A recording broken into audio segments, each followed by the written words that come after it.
I can. It's hard for me to even look at the Warriors right now as like that team, but at the same time, no, it's not.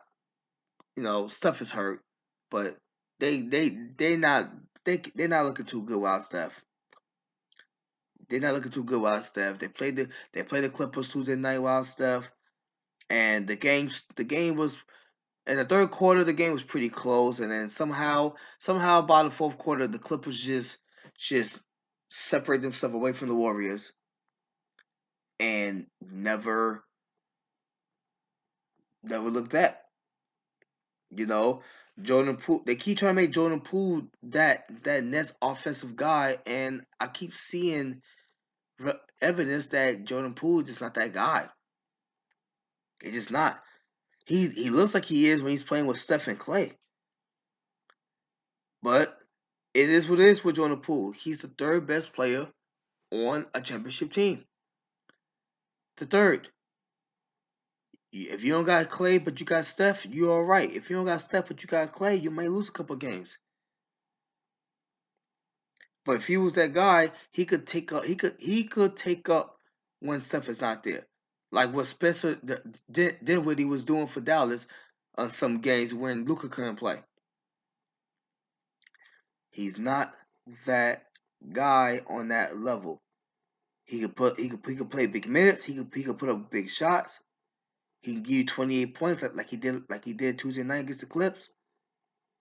He can give you 50% field goal shooting like he did Tuesday night against the Clips. But he's not gonna be the reason why you get W's. He's not gonna be the reason why you get W's, man. They missing Steph so bad. They're missing Steph, and the Clippers are really making a run.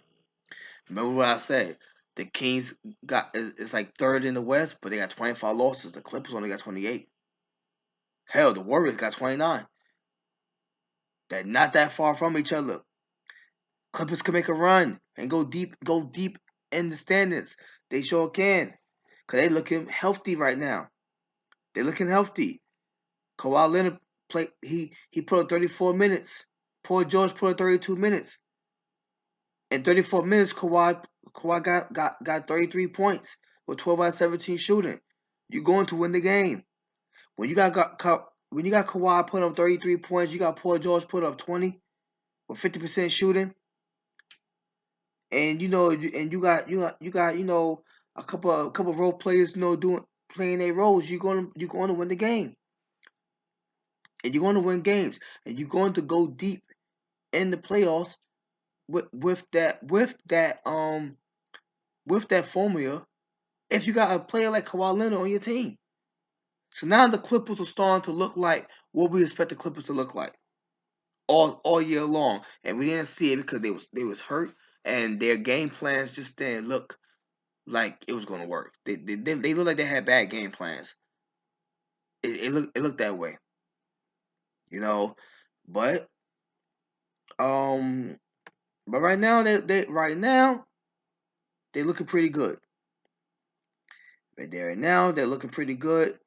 The NBA is looking pretty good, and that was just Tuesday night right there. That was some pretty high caliber games for a Tuesday night. Pretty high caliber games for a Tuesday night.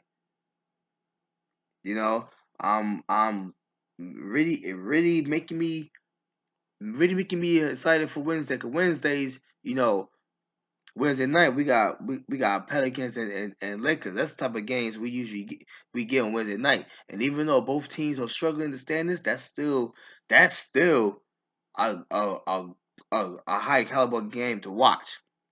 The question is LeBron going to play? That's the question. Is LeBron going to play? How hurt is that ankle? You know what I mean? As of right now, it looks like he's not going to play. Zion not going to play for the Pelicans. But Anthony Davis look like he's supposed to be playing. CJ McCollum look like he's supposed to be playing. So it's still might be a pretty fun game to watch. And it's definitely a game that both team needs, but it's definitely a game that the Lakers needs because they're dropping games while LeBron need man. LeBron man get back on his court man before it becomes impossible for your team to come back, which is weird to say because they still only like 5 maybe 6 games behind fourth or fifth place. They could still make the play in, at least the play in before April, get enough wins to make the play in. But LeBron gotta get healthy. He gotta get healthy. He gotta get himself together. And Anthony Davis, you're healthy enough to play, but you gotta stop with these teenage points. Teenage points, man. Last game you got 19 rebounds, but he got like 13 points. No, we need to see the Anthony Davis. We need to see the 27, 28 points, 20 rebounds, Anthony Davis and at least until LeBron comes back. At least until LeBron's come back. So my odds will be on that game Wednesday night, and I know this kind of doesn't really matter no more because so many years later. But whatever it might mean. Anthony Davis going up against his former team. Whatever that might mean. I could see Pelicans playing hard. To take up for their franchise that Anthony Davis wanted out so bad. They might play a little hard. I could see that happening. I could see that happening in the mental state of basketball. But that's gonna be a fun game to watch. That's gonna be a fun game to watch. NBA's heating up. NBA's getting excited, and this season is very interesting. The West is very interesting. You know, these new look teams, they're going to be really fun to watch once there's no distractions, no football, no yeah, it's going to be a baseball and everything, and hockey's going to be dying down a little bit, and they're going to get ready for the playoffs, but really no football. That's the only thing that can really distract you from basketball is football. Baseball and hockey ain't going to do that. It's really football where we can really pay attention of what these teams are doing, and we have a better idea of who's gonna get the chip by by June.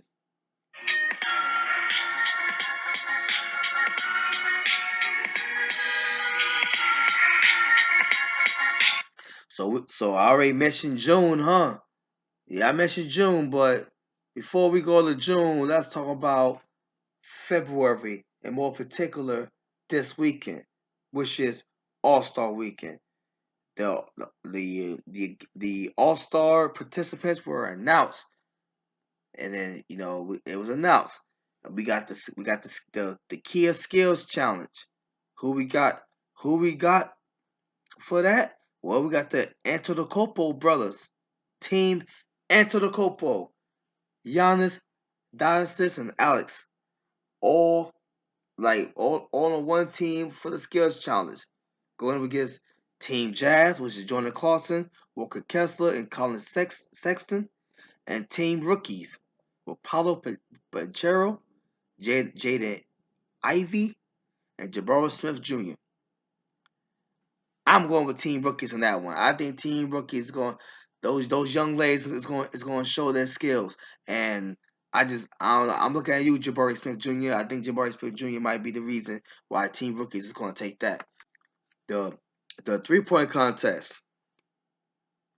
We got the Pacers' own Tyrese Halliburton, the Heat's Tyler Hero, Pacers Buddy Hield, the Kings Kevin Horta, the Trailblazers Dame Lillard, the Jazz Laurie Mark Cannon, the Portland Trailblazers Anthony Simons, and the Boston Celtics, if he's healthy, Jason Tatum. We'll see if it's healthy enough. 3-point contest. Come, Tyler Hero, nah. Jason Tatum, that's good for star power, but you're not a 3-point shooter like that, man. You're just not. Dame, yeah, but I see him more of a streaky 3-point shooter, like somebody who's going to hit half court shots, but if he's in the motion, if he's moving, I don't see him just straight up just hitting 26 3-pointers to win a contest. I'm looking at you, Buddy Hield. I'm looking at you. I think Buddy Hield might take that. You know what I mean? And prove more why he was supposed to be a Laker.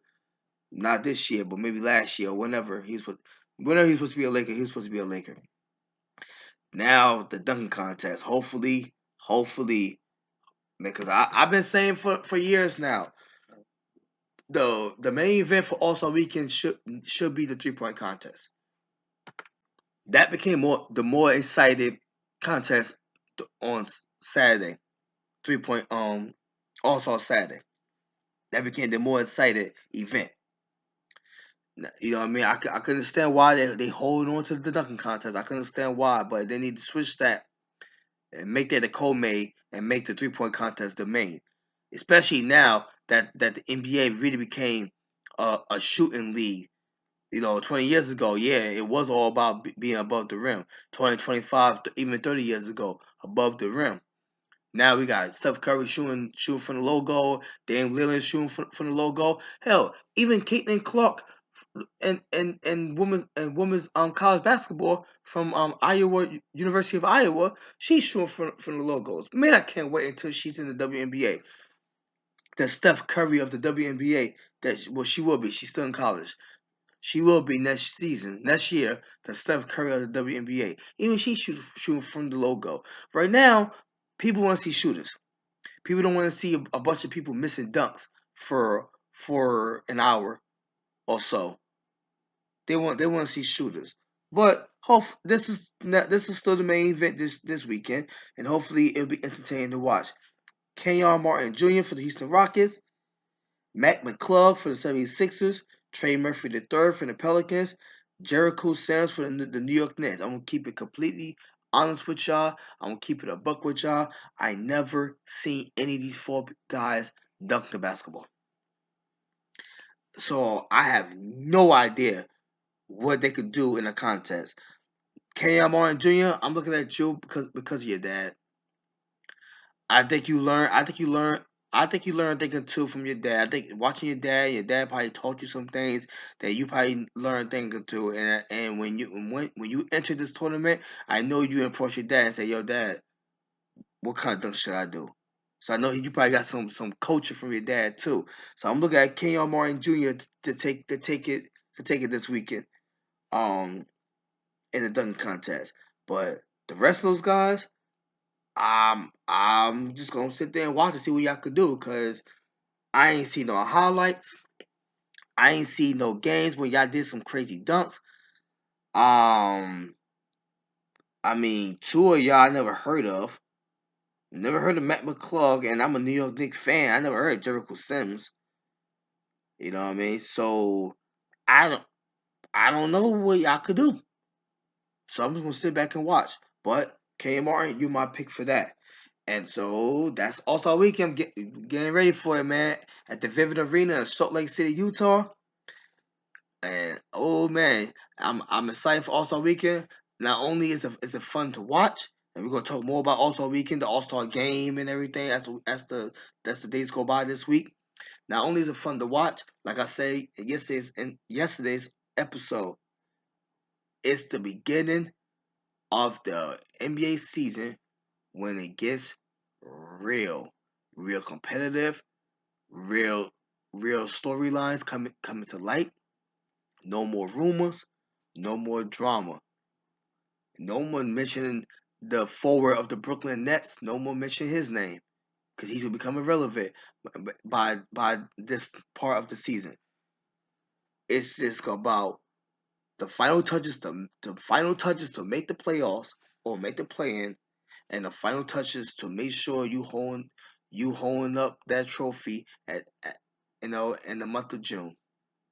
That's what it's all about, and that's when the NBA becomes so excited to watch, so entertaining, and that's when people like me look at the TV and say under your breath, "Man, I love this game." That's my episode. That's my episode. You know what I mean? Thanks for listening. We're gonna keep talking more NBA this week, leading up to All Star Weekend. We got some NFL news as well. Got some NFL things to talk about as well. And I'm going to keep a close eye on the Dallas Mavs.